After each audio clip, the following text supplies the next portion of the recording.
Shockwavesound.com.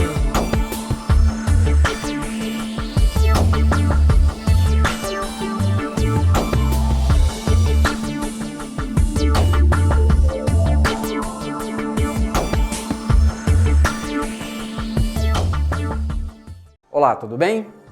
Meu nome é Rogério Barros, eu sou arquiteto e vou estar com vocês aqui falando sobre o desenho arquitetônico. Basicamente, nós vamos falar sobre leitura e a interpretação de projetos arquitetônicos. Vamos lá? Bem, nós temos um principal objetivo nessa aula. A nossa aula, principalmente, nós queremos capacitar vocês, os profissionais, para que desenvolvam conhecimento e possam dominar as técnicas de representação gráfica com vistas a você compreender e interpretar a leitura de plantas no campo de arquitetura, ok? Bem, em arquitetura, o desenho é a principal forma de expressão. É através dele que o arquiteto vai exteriorizar as suas criações e soluções representando o seu projeto, seja de um móvel, de uma casa ou mesmo uma cidade. É a forma que nós temos de passar adiante a nossa ideia, é através do desenho arquitetônico. Bem, o desenho arquitetônico de arquitetura, portanto, ele manifesta-se como um código para uma linguagem estabelecida entre um emissor, que é o projetista ou o arquiteto, e o receptor, ou seja, o leitor do projeto. Dessa forma, seu entendimento envolve um certo nível de treinamento. A nossa ideia é essa, que você possa ter esse treinamento e você consiga, como um receptor, ler e interpretar um desenho arquitetônico.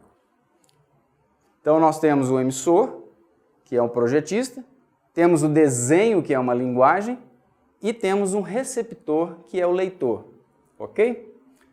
Bem, para que eu faço um desenho de arquitetura? Para que se destina um desenho de arquitetura? Bem, primeiramente, ele vai destinar a orientar a execução da obra projetada.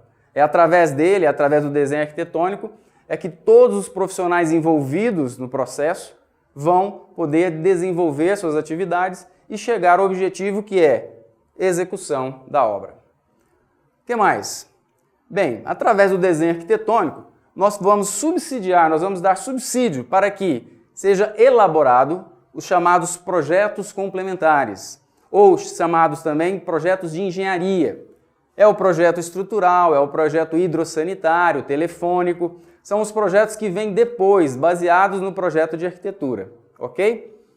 Bem, o que mais? O desenho arquitetônico, ele vai embasar, ele vai dar base para a elaboração do planejamento da obra.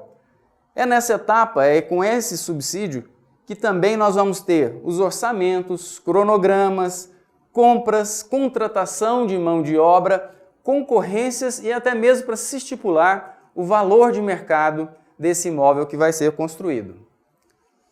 Bem, nós temos também outro item que é a aprovação do projeto na prefeitura ou em órgãos competentes. Hoje o único projeto aprovado na prefeitura é o projeto de arquitetura, que é exigido. Também ele passa pelo Corpo de Bombeiros para ver a questão de segurança e do combate a incêndio e também, em alguns casos, nos órgãos relativos a meio ambiente, para ver se também ele está de acordo com a legislação vigente. Então, esses são os itens de a que se destina um projeto de arquitetura. Bem, para se fazer isso e como forma de linguagem, que o desenho é, eu preciso estabelecer algumas normas. E essas normas, no caso do nosso país, do Brasil, eles são regidos pela ABNT, que é a Associação Brasileira de Normas Técnicas. A normatização para desenhos de arquitetura tem a função de estabelecer regras e conceitos únicos de representação gráfica, assim como uma simbologia específica e pré-determinada, possibilitando ao desenho técnico atingir o objetivo de representar o que se quer tornar real, ok? Então nós temos normas, nós seguimos normas. Todo aquele que vai desenhar ou que vai ler, ele vai estar baseado na norma técnica estabelecida pela ABNT. Ela emite as NBR, são as normas brasileiras. Essas normas estipulam como vai ser e de maneira que esse desenho tem que ser feito para que ele seja integral e que possa ser compreendido por todos de uma forma plena. Bem, o que mais? A partir disso, nós podemos saber que no desenho arquitetônico nós vamos ter algumas informações normatizadas. Que informações são essas? Informações gráficas. Bem, os projetos arquitetônicos eles contêm todas as informações necessárias para que possam ser completamente entendidas, compreendidos e executados. Então, quando nós elaboramos um projeto de arquitetura, entregamos um projeto de arquitetura, esse projeto, essas pranchas desenhadas, ela tem que ter todos os elementos necessários para que possa ser executada. Bem, quais são essas informações gráficas? Primeiro, no projeto arquitetônico nós vamos ter dois tipos de informações. As informações gráficas e as informações escritas. O que compreende as informações gráficas? São as plantas, cortes, elevações e perspectivas. São a parte gráfica do projeto de arquitetura. E quais são as informações escritas? É a parte de texto, onde entra o memorial descritivo, entra as especificações técnicas de materiais e sistemas construtivos. Bem, vamos ver então quais são as informações gráficas necessárias. Através desses elementos, nós podemos informar tudo aquilo que é necessário para a execução. Então, nós temos o corte, temos a planta baixa, temos as elevações e fachadas e temos as perspectivas. Vamos falar sobre cada um deles, ok? Vamos lá. Bem, esses são os elementos do desenho arquitetônico. Nós temos a planta baixa, os cortes, elevações e fachadas, planta de cobertura, planta de localização, planta de situação e o carimbo. Todos esses elementos têm que compor a prancha no final e que vai compor todo o projeto de arquitetura. Vamos falar sobre cada um deles. Primeiro, então, planta baixa. É um desenho, no caso, que é a representação gráfica. Ela é obtida quando nós imaginamos passar pela construção, você pode ver pela figura, onde nós passamos um corte horizontal. Esse corte vai ser feito numa altura aproximadamente de 1,50 m em relação ao piso do pavimento em questão. Considerando o sentido de visualização do observador de cima para baixo e acrescido de informações técnicas. Então, na figura 1, eu posso ver aqui a representação desse corte horizontal, cortando toda a extensão da edificação. Na figura 2 já mostra o que nós vamos fazer. Bem, nós tiramos a parte de cima e vamos olhar de cima para baixo e ver o que é que está sendo representado, ok? Vamos lá. Bem, na planta baixa, na composição do desenho, nós vamos ter também dois itens interessantes. A representação dos elementos construtivos e a representação das informações. São desenhos e são texto. Vamos falar agora sobre a representação dos elementos construtivos. Quais são eles? Primeiro, paredes, depois portas, janelas, pisos, os equipamentos e os aparelhos. Estas são as representações dos elementos construtivos. Vamos lá. Primeiro, então na planta baixa nós temos a representação de paredes. Como é que nós vemos? Bem, as paredes são representadas de acordo com suas espessuras, com simbologia relacionada ao material que as constitui, certo? Normalmente desenha-se a parede de 15 centímetros. Então, entre uma linha e outra são 15 centímetros. Por que 15 centímetros? Bem, um tijolo normalmente ele teria que ter 10 centímetros de largura. Considerando dos lados ainda a parte de chapisco e reboco, nós teríamos 2,5 de cada lado. Então, convencionou-se essa parede tenha 15 centímetros, apesar de que nós podemos ter paredes com menores dimensões, ok? Mas normalmente nós vamos trabalhar com 15.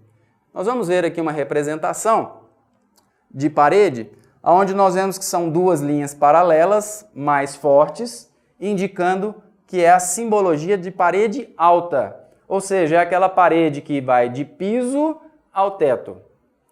A parede que não chega até o teto, é uma chamada parede meia altura, ela é representada com uma indicação de traço médio e é colocado ao lado dela a representação da letra H, indicando a altura, igual com a altura indicada. Nesse caso, igual a 2 metros. Ok? Bem, além de parede, o que nós temos? Na representação de uma reforma, quando nós estamos vendo algo que foi reformado, já existia, e nós vamos ter algumas paredes vão ser demolidas e outras paredes vão ser construídas, existe uma simbologia específica, onde tem que haver uma legenda explicando quais são as paredes que vão ser construídas, quais são as paredes que vão ser demolidas e quais são as paredes que serão conservadas, ok? Bem, como é que é essa convenção? Essa convenção existem algumas, nós vamos falar sobre 3 aqui, de parede construir, parede conservar e parede demolir. A mais usual é a convenção onde nós usamos cores, onde a parede que vai ser construída, a parede nova, ela é uma parede pintada de vermelho, o seu interior é vermelho. A parede a conservar, ela pode ser preta ou só os 2 traços, indicando que ela é uma parede que vai ser mantida. A parede a demolir, normalmente, é na cor amarela, ok? Então, vermelha para construir, preto para conservar e amarelo para demolir. Ok. O que mais? Bem, além das paredes, na planta baixa, nós temos a simbologia de representação das portas. As portas são desenhadas representando sempre a folha da esquadria com as linhas auxiliares e, se necessário, procurando especificar o movimento das folhas e o espaço ocupado. Vamos ver os exemplos? Bem, a porta chamada porta de girar ou porta de abrir, ela está indicada nessa primeira figura, onde nós vemos o desenho da esquadria e o arco que ela forma, ou seja, é o espaço que ela toma para abrir. No caso em questão, ela é uma porta que está abrindo da esquerda para a direita. E por que tem que ter esse arco mostrando? Primeiro porque é o espaço que essa porta vai ocupar quando ela for girar, quando ela for abrir. E segundo, ela me dá subsídio para o engenheiro eletricista e para o próprio eletricista, na hora de estabelecer a tomada, o interruptor, o local onde vai ficar melhor, mais fácil para que você possa abrir a porta e já ligar o interruptor. Bem, quais outras simbologias que nós temos para a porta? Bem, além da porta de abrir ou girar, nós temos a porta chamada pivotante, que também ela gira, porém, em um eixo fora da extremidade. Nós temos a porta de correr. Nós temos a porta chamada também porta sanfonada ou porta camarão, que é aquela porta que recolhe. Bem, existem vários tipos de representação e de portas, porém, basicamente, essa que nós trabalhamos são as mais utilizadas. E é uma simbologia simples e fácil de entender. O que mais? Além das portas, nós temos as janelas na planta baixa. Também são representadas através de uma convenção genérica. Não se dá margem a ela para uma maior interpretação quanto ao número de caixilhos e até mesmo o movimento e o funcionamento da esquadria. É um desenho simples, conforme a figura, que é a mais utilizada, onde ela vai mostrar a esquadria, o caixilho, e vai mostrar também o desenho do peitoril. O que é o peitoril? O peitoril, conforme na figura você pode ver, é essa parte de alvenaria, o tijolo ou bloco de cimento, onde fica abaixo da janela. É chamado de peitoril, certo? Então, essa linha que você está vendo é a linha da esquadria, mais a linha que forma o peitoril. Bem, além das janelas e portas, nós temos os pisos que são representados. Os pisos em planta baixa, eles são distribuídos em dois tipos distintos. Bem, os comuns ou os impermeáveis. São os dois tipos que nós vamos usar na construção. Ou ele é um piso comum ou é um piso impermeável. No impermeável, nós temos o chamado reticulado. No reticulado, ele constitui uma simbologia e não tem a ver com o piso realmente que vai ser utilizado ali. Ele só está mostrando, ele só está simbolizando que esse local, que esse ambiente é um ambiente que vai ter um piso impermeável. Vamos ver o exemplo do desenho? Os pisos comuns não tem nada, é limpo, e o impermeável vai aparecer com essa forma de reticulado. Ok? Bem, o que mais? Na planta baixa nós teremos também os equipamentos. O que são os equipamentos? Esses equipamentos, eles podem ser seccionados ou não pelo plano de corte. Uma vez que o plano de corte, você lembra, que é a 1,50 m do piso? Bem, ele vai aparecer normalmente representado pelo número mínimo de linhas básicas para que identifique sua natureza. Quais são esses equipamentos? Vamos ver alguns exemplos? Bem, um exemplo básico é a bacia sanitária. A bacia sanitária, ela é desenhada com um número mínimo de linhas, mas que quando você olha, você sabe, bem, ali é uma bacia, certo? Ou um tanque, outro exemplo. Então as louças, a pia, toda essa parte de louça, ela é representada na planta baixa com seu número mínimo de linhas. Além dos equipamentos, nós temos os chamados aparelhos. O que são os aparelhos? São os que são representados aparelhos elétricos de porte, de posição fixa ou semifixa e projetado pela necessidade de conhecimento de seus posicionamentos com vista aos projetos complementares.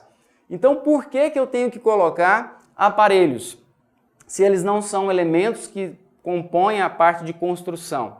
Bem, eu tenho que colocar, por exemplo, a geladeira. A geladeira eu tenho que já especificar no meu projeto e desenhar o local onde ela vai ficar, porque o engenheiro eletricista vai ter que projetar naquele lugar uma tomada específica para a geladeira.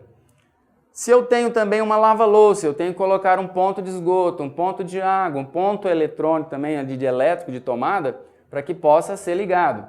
A máquina de lavar roupa, eu já também tenho que colocar lá o local dela específico para que possa ter todos os pontos elétricos e hidrossanitários. O que mais? O fogão. O fogão eu preciso do ponto elétrico para o fogão, o ponto elétrico para o exaustor, o ponto de gás, né, encanado.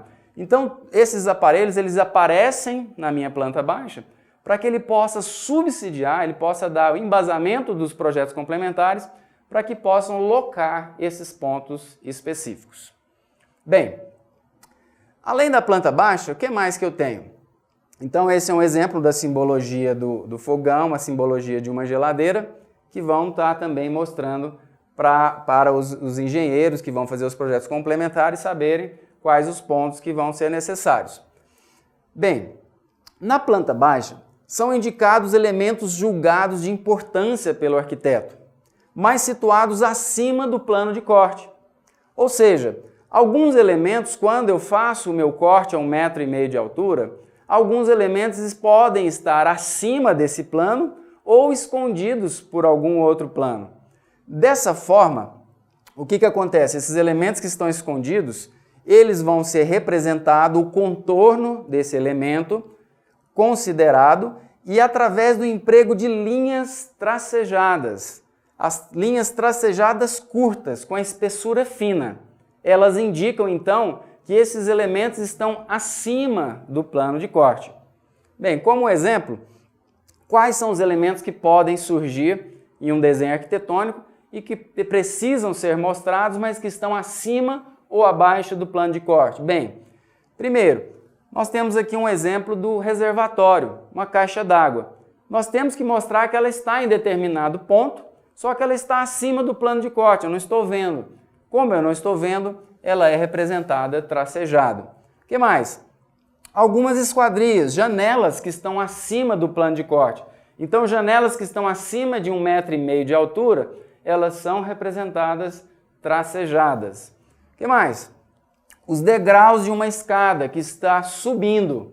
A escada que está subindo, os primeiros degraus as linhas são inteiras, são cheias, e os demais degraus, quando chega na altura do corte, eles aparecem tracejados.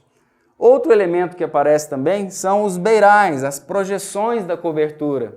Como eles estão acima do plano de corte, vão aparecer também tracejado.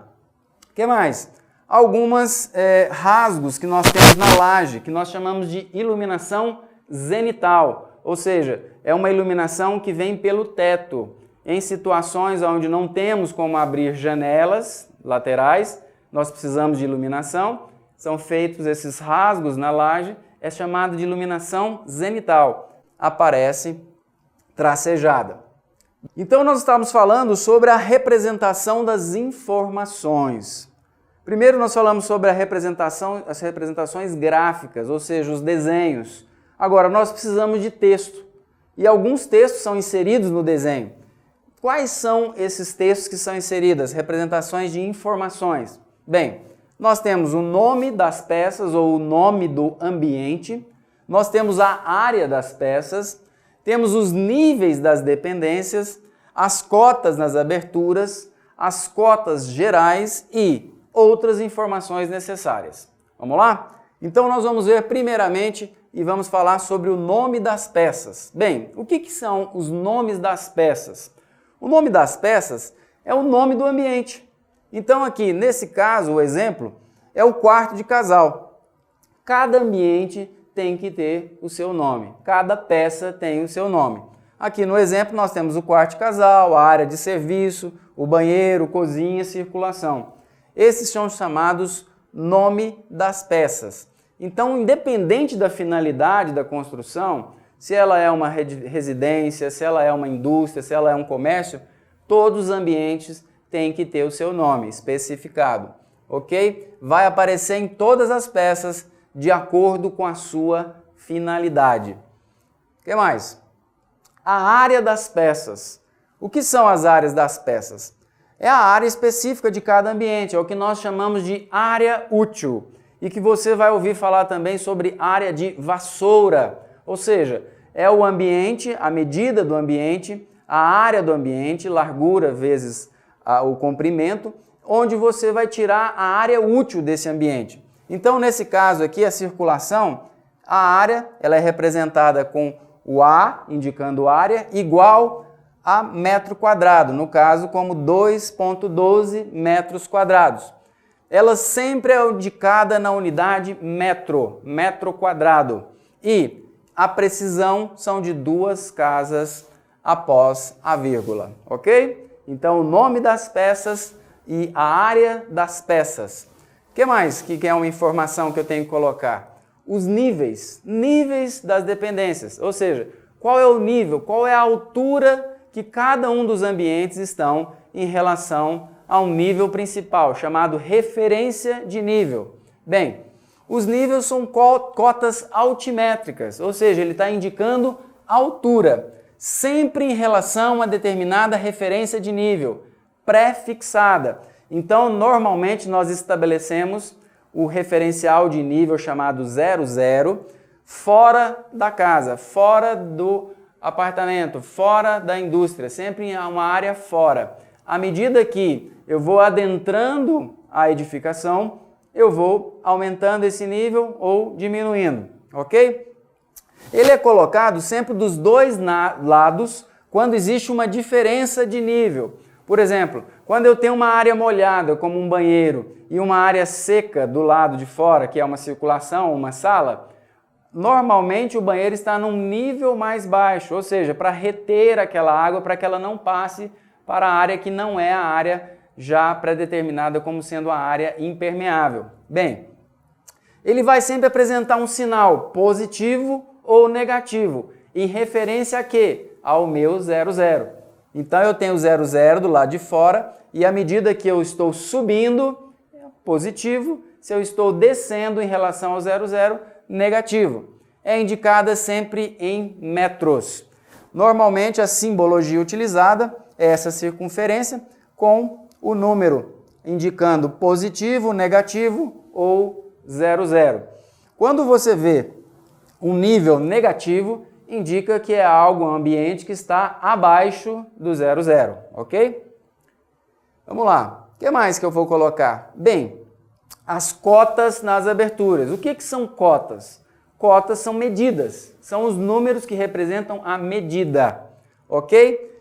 Todas as portas e portões, eles são cotados, onde é identificado sua largura e a sua altura, sempre na ordem largura por altura, certo? E o posicionamento sempre obedecendo ao longo das folhas. No exemplo que nós temos aqui, nós temos uma porta chamada P1, é o nome dessa esquadria, dessa porta, e ela tem 80 por 2,10. Indica que a largura dela é 80 e a altura 2,10, ok? Bem, janelas, como é que são representadas as cotas? Elas são cotadas em planta baixa, identificando sua largura, sua altura, e nós vamos ter um número a mais. O que é? É o peitoril. Lembra que nós falamos do peitoril, onde é aquela distância do piso até a janela? Essa altura, chamada de peitoril, ela vai aparecer então no final. Então o posicionamento é interno ou externo à construção. É uma opção que nós temos, é livre. Ela vai indicar então a largura pela altura, pelo peitoril. São 3 números. Então relembrando, a porta nós temos 2, largura pela altura. No caso da janela, nós temos largura, altura e peitoril, ok? Vamos lá. As cotas chamadas cotas gerais. São elas que são os números que correspondem às medidas reais no desenho. É a forma pela qual nós passamos nos desenhos as informações referentes às dimensões de projeto. São normalmente dadas em centímetros. Então, no caso aqui, nós temos alguns exemplos desse tirado aqui, onde nós temos a largura do quarto, a largura da parede, a largura da circulação, a largura da área de serviço. É um exemplo que nós estamos vendo o que são essas cotas gerais. Então, cotas são números e que estão indicando as dimensões reais no projeto.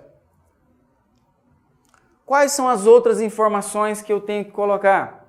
Além das cotas das aberturas, as cotas gerais, nós vamos colocar também dimensões de degraus, sentido de subida das escadas. Então nós desenhamos uma seta indicando a escada sobe, a escada desce. Nas rampas também nós colocamos as setas indicando que a rampa sobe, a rampa desce. Colocamos também nas rampas a inclinação dessa rampa em porcentagem. A capacidade dos reservatórios, superior, inferior. As indicações de projeções de cobertura, iluminação zenital.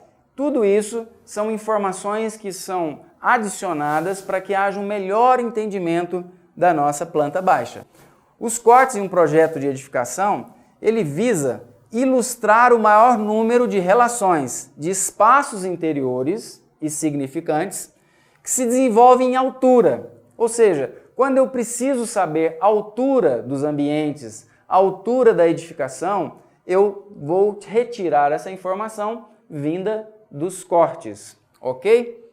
Bem, por consequência, eles não são devidamente esclarecidos em planta baixa, porque em planta baixa eu estou vendo as medidas na horizontal. Lembra que eu falei que você faz o corte a 1,5 m e olha por cima? Ali você vai ver todas as medidas horizontais. Mas nos cortes é que nós vamos ter as chamadas medidas verticais. Então, assim como a planta baixa, nós temos 2 tipos de cortes. Nós temos o corte transversal e o corte chamado longitudinal, ok? Bem, os cortes são os desenhos que são indicados as dimensões verticais do projeto, obtidos quando nós passamos por uma construção, o plano de corte na projeção vertical, normalmente paralelo às paredes, e nós retiramos a parte frontal e olhamos para dentro dessa edificação. E nós vamos ter ainda, além do desenho, um conjunto de informações escritas que o complementam. Entenderam? Então o corte, ele recebe um corte na vertical que nós passamos pela edificação, retiramos uma parte e olhamos para dentro da edificação. Bem, eles são indicados nas plantas para possibilitar sua visualização e interpretação, indicando a sua posição e o sentido de visualização passando pelas áreas normalmente molhadas, como o barrilete, o banheiro, cozinha, e pelas escadas e os postos de elevador. Bem, a indicação dos cortes em planta baixa tem uma simbologia específica, que vocês vão ver nesse desenho, mostrando aqui através de uma linha mais grossa e espessa, indicando a seta, que é o sentido da minha visualização, é o lado onde eu cortei e estou olhando para aquele lado. E logo abaixo uma indicação, que no caso aqui é a letra A maiúscula, indicando que é o meu corte AA. Então, quando eu vou na minha planta baixa, eu vou olhar e ver aonde foi feito o corte. Eu vou identificar essa simbologia da seta com a linha grossa, também é uma linha que não é linha cheia, e ali eu vou ver aonde passou. Normalmente passado em áreas molhadas, como banheiros, cozinhas, barriletes, e em alguns lugares específicos, como escadas e os postos de elevadores. Bem, aqui nós temos um exemplo de um corte, e aqui nós temos e podemos ver que todas as medidas são verticais. É através do corte que eu tenho condições de saber qual que é a altura da minha residência, qual é a altura do meu pé direito, ou seja, do piso até o meu forro, qual é a altura da minha cobertura, qual é a altura que fica a minha caixa d'água, o meu chuveiro, o meu peitoril, a minha esquadria. Todas essas medidas verticais eu consigo no corte. Bem, além disso, além dos cortes da planta baixa, nós temos as chamadas fachadas ou elevações. Elas são elementos gráficos, componentes de um projeto de arquitetura e constituídos pela projeção das arestas visíveis do volume sobre um plano vertical.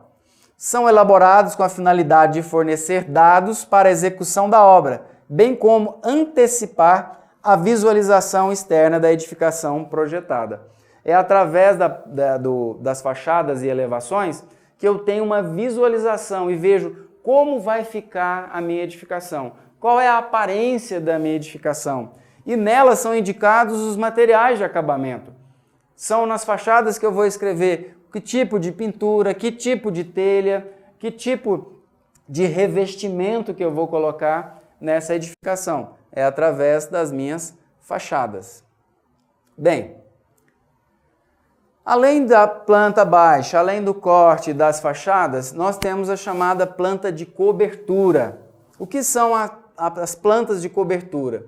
Ela é uma representação ortográfica da vista principal superior de uma edificação. Então é como se eu tivesse acima, que eu pudesse estar acima da minha edificação e olhando e vendo toda a parte que compõe a sua cobertura, todo o seu telhado, ok? O que mais que eu coloco lá? Ela é acompanhada também da rede pluvial, ou seja, qual é o sentido de caimento quando há uma chuva, para onde vai correr a minha água nesse telhado. Então ela é indicada com uma seta. Essa seta ela vai estar indicando também a porcentagem de inclinação e indicando que tipo de telha que vai ser utilizada. Nesse caso do exemplo, é uma telha cerâmica com uma inclinação de 30%. A finalidade da planta de cobertura é a representação de todos os elementos do telhado, ou a ele vinculados do ponto de vista externo.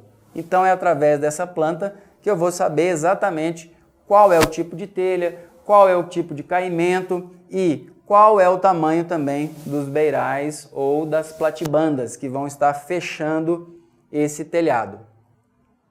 Além da minha planta de cobertura, eu tenho uma chamada planta de localização ou planta de locação ou planta de implantação. São os três nomes que nós normalmente indicamos. Para que serve essa planta, chamada de planta de localização, locação ou implantação?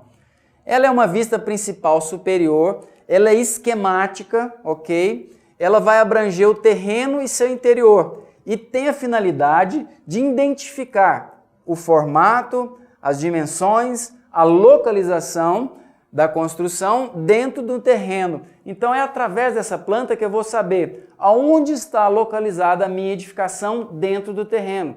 Qual é o afastamento dela em relação às divisas, em relação à lateral, ao fundo e à frente. Nele também vai haver algumas representações de outros elementos, como por exemplo, a parte de vegetação já existente. Quando eu tenho uma árvore já naquele terreno, uma vegetação de grande porte que não pode ser retirada, eu tenho que representar, eu tenho que colocar, olha, aqui na minha planta de localização existem alguns elementos que são necessários e devem ser mostrados, ok? É através dessa planta que é feito também o gabarito da obra, que vai ser mostrado onde exatamente vai começar e aonde aquela edificação vai ficar dentro do terreno. A planta de situação. Bem, para vocês é uma planta muito importante, porque ela mostra qual é o terreno, o lote, identificar a minha quadra, identificar quais são as ruas que contornam essa quadra, quais são as quadras que estão adjacentes à minha quadra e, principalmente, posicionamento do norte. É através desses elementos que eu vou identificar e está na planta de situação. Então, o que é a planta de situação? É uma vista ortográfica principal, superior e esquemática também, com abrangência a toda a zona que envolve o terreno para o qual se projetou a edificação. Bem, qual que é a finalidade? É identificar o formato, as dimensões e a localização do lote.